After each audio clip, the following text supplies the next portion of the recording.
Hello friend, welcome back to my channel অগোছালো মুনমুন। আমার ব্লগে আমার বন্ধুদেরকে জানাই অনেক অনেক ভালোবাসা আর বড়োদেরকে জানাই অনেক অনেক প্রণাম।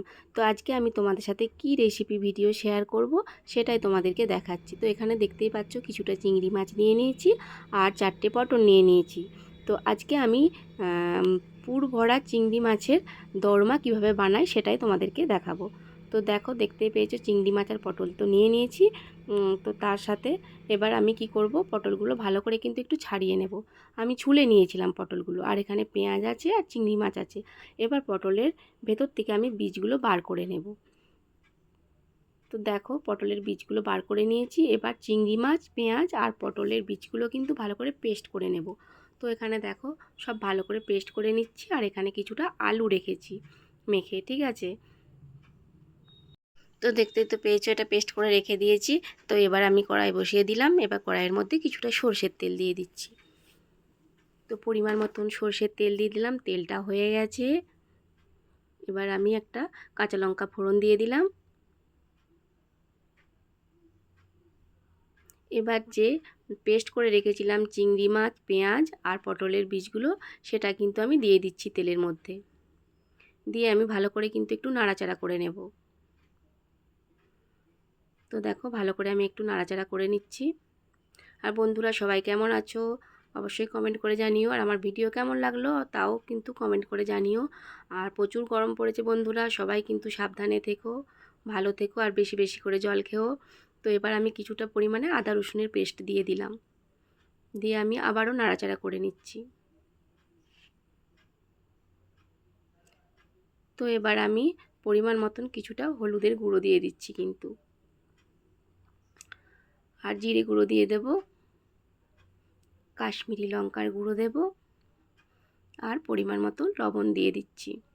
দিয়ে আমি একটু ভালো করে ভেজে নেব।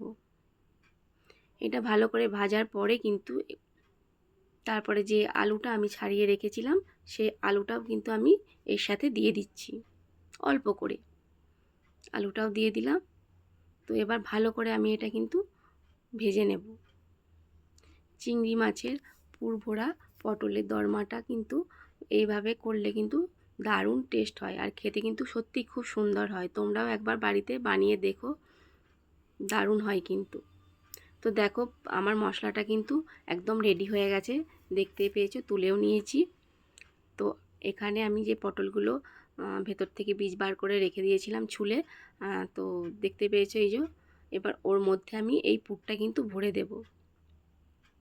তো পুর কিন্তু ভরা হয়ে গেছে। আমি কিভাবে পুরটা ভরলাম আস্তে আস্তে করে চামচ দিয়ে কিন্তু আমি ভরেছি, সেটা তোমাদেরকে দেখাতে পারিনি, কারণ আমি নিজে ক্যামেরা করছিলাম, তো তাই আমি দেখাতে পারিনি এক হাতে করে। তো দেখো, আমার পুরগুলো কিন্তু সব ভরা হয়ে গেছে পটলের মধ্যে। তো এবার আমি আবারও কড়াই বসিয়ে দিচ্ছি। এবার পরিমাণ মতো সর্ষের তেল দিয়ে দিচ্ছি কিছুটা।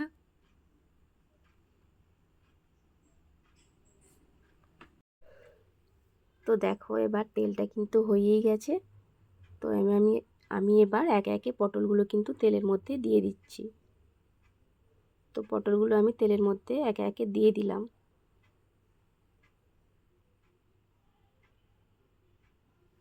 তো এবার কিন্তু আমি গ্যাসটা খুব কমিয়ে দেব কিন্তু, কমিয়ে আমি এবার ঢাকা দিয়ে দিচ্ছি। দিয়ে কিন্তু কিছুক্ষণ করে নিচ্ছি। তো আমি আবার ঢাকাটা খুলে একটু উল্টে নেব একদিকটা। তো হয়ে গেছে, আর একদিকটা উল্টে নেব। তো দেখো, আমি এখানে উল্টে নিচ্ছি। একটা একটা করে কিন্তু এভাবে আমি একে একে উল্টে নেব।